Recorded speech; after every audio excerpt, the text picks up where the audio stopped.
Namaste. Tonight I'm going to read Volume 2, Book 2, Rudra Samhita, Part 3, Chapter 36, the statements of the seven sages in the Shiva Puran.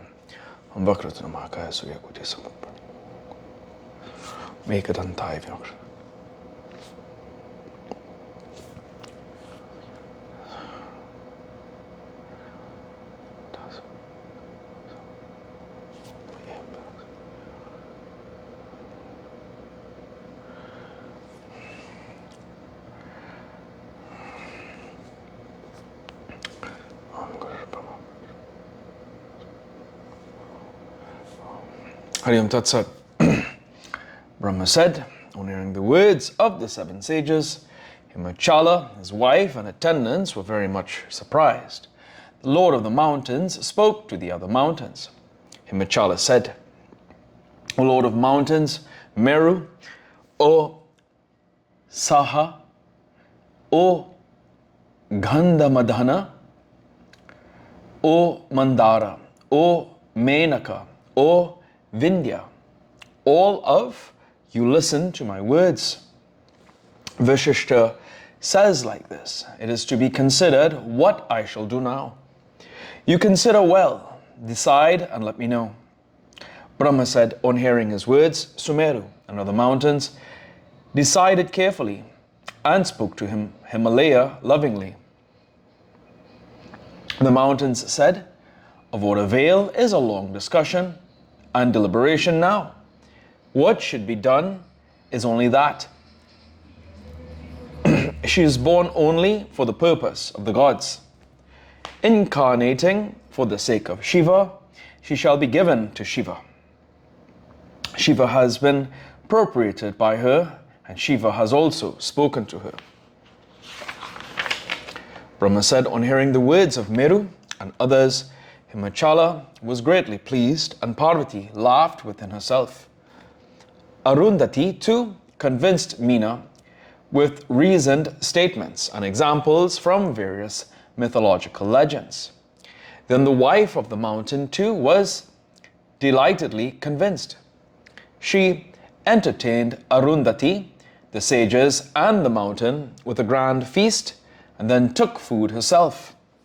Then the chief of mountains, freed from wrong notions and grown wise, spoke at palms joined in reverence and mind extremely delighted.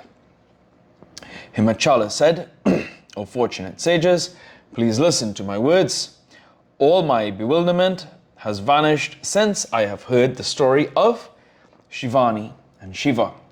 Everything that I possess, my body, wife, Meena, son's daughter, assets and achievements, and other things belong to Shiva and not otherwise. Brahma said, after saying so, he bedecked his daughter with various ornaments. Then he took them all and placed them on the lap of the sage, saying, these are the presents I have to give her. The sage said, O mountain, you are the donor, Shiva is the mendicant, and the alms goddess Parvati. What else can be better than this? Since the course of your summits is befitting, you are blessed. You are the chief of all mountains. You are great in every respect. Brahma said, after saying thus, the sages of pure mind offered their blessings to the girl, be pleasing to Shiva. They touched her with their hands and continued, everything will be well with you.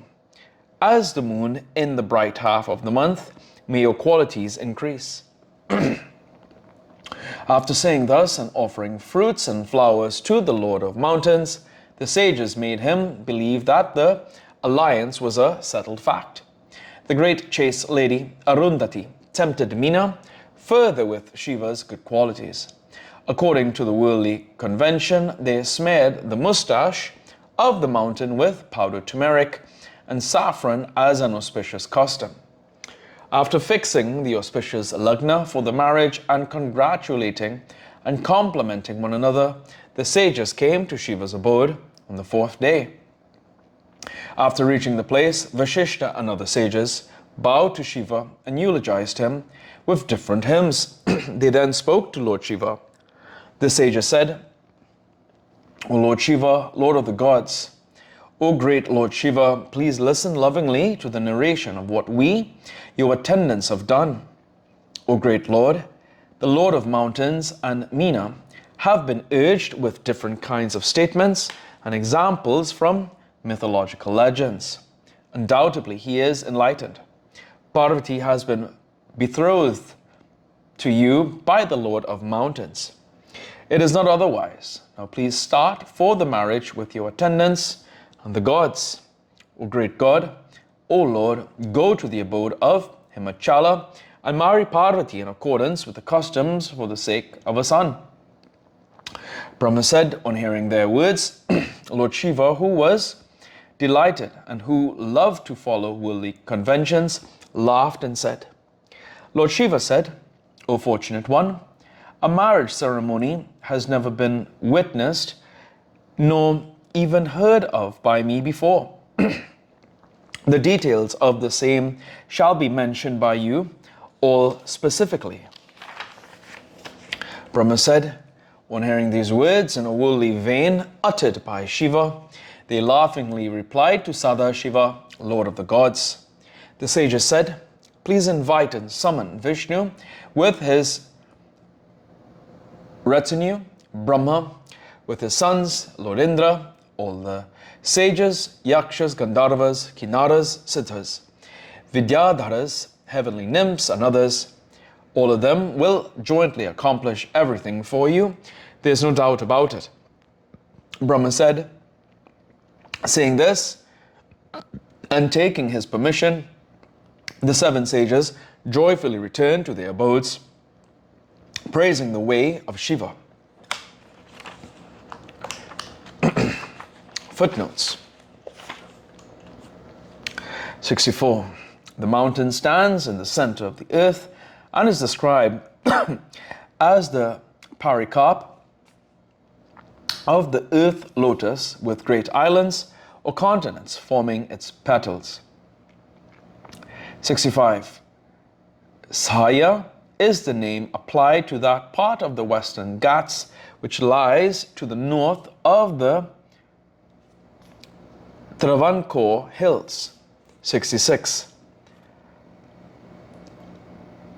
Gandhamadhana is that part of the Himalayas on which the Bhadharika Srama is situated. 69. The name Vindhva is applied to the whole chain of hills running from Gujarat to Gaya region and lying on both sides of the Narmada River.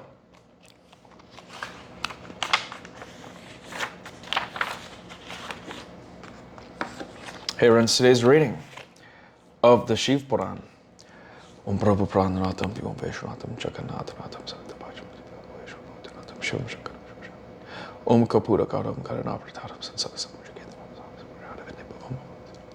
Parvati Patehara Ramsamur Subtrambaka